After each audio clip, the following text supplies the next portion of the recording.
ಬಂದಿದೆ.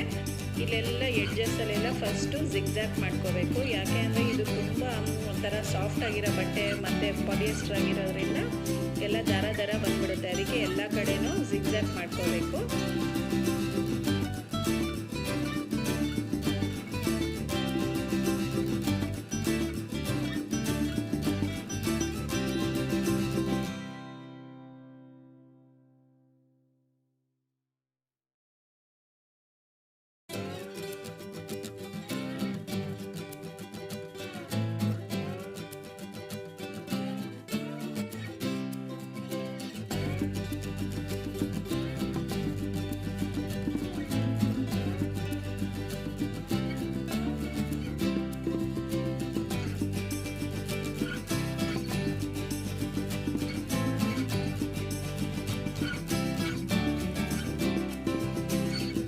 ಎಲ್ಲ ಜಿಗ್ಜ್ಯಾಗ್ ಆಗಿದೆ. ಜಿಗ್ಜ್ಯಾಗ್ ಆದಮೇಲೆ ಆ ಎಡ್ಜಸ್ನ ಮತ್ತೆ ಮಡಚಿ ಹೊಲ್ಕೋಬೇಕು. ಯಾಕೆ ಅಂದರೆ ಇನ್ನೂ ನೀಟಾಗಿ ಕಾಣಿಸೋದಕ್ಕೆ. ಇಲ್ಲ ಅಂತಂದರೆ ಅದು ಅಷ್ಟು ನೀಟಾಗಿ ಕಾಣಲ್ಲ. ಅದಕ್ಕೆ ಮತ್ತೆ ಮಡಚಿ ಹೊಲ್ಕೋಬೇಕು.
ಜಿಗ್ಜ್ಯಾಗು ಪ್ಲಸ್ ಮತ್ತೆ ಎಡ್ಜಸ್ ಎಲ್ಲ ಮತ್ತೆ ಮಡಚಿ ಹೊಲ್ದಿದ್ದೀನಿ.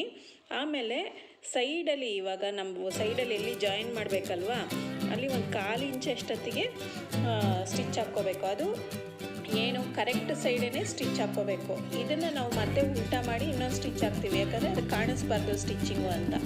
ಸೊ ಇವಾಗ ಆ ಥರ ಎಡ್ಜ್ಗೆ ಸ್ಟಿಚ್ ಹಾಕ್ಕೊಳ್ಳಿ.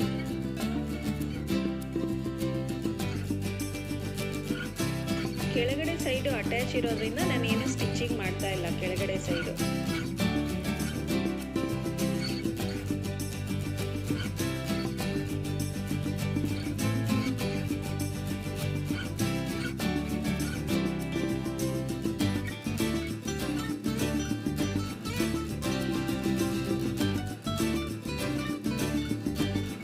ಈಗ ನೋಡಿ ಲೆಫ್ಟ್ ಸೈಡು ಮತ್ತು ರೈಟ್ ಸೈಡು ಸ್ಟಿಚಿಂಗ್ ಆಗಿದೆ.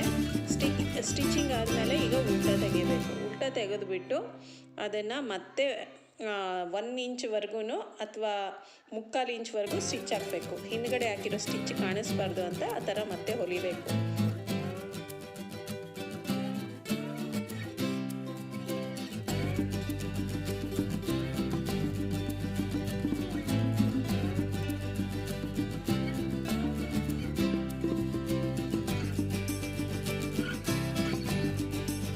ಉಲ್ಟಾ ಮಾಡಿ ನೋಡಿದ್ರೆ ಅಂದರೆ ನಿಮಗೆ ಏನು ಸ್ಟಿಚ್ ಕಾಣಿಸಲ್ಲ, ಅದಕ್ಕೆ ಇನ್ವಿಸಿಬಲ್.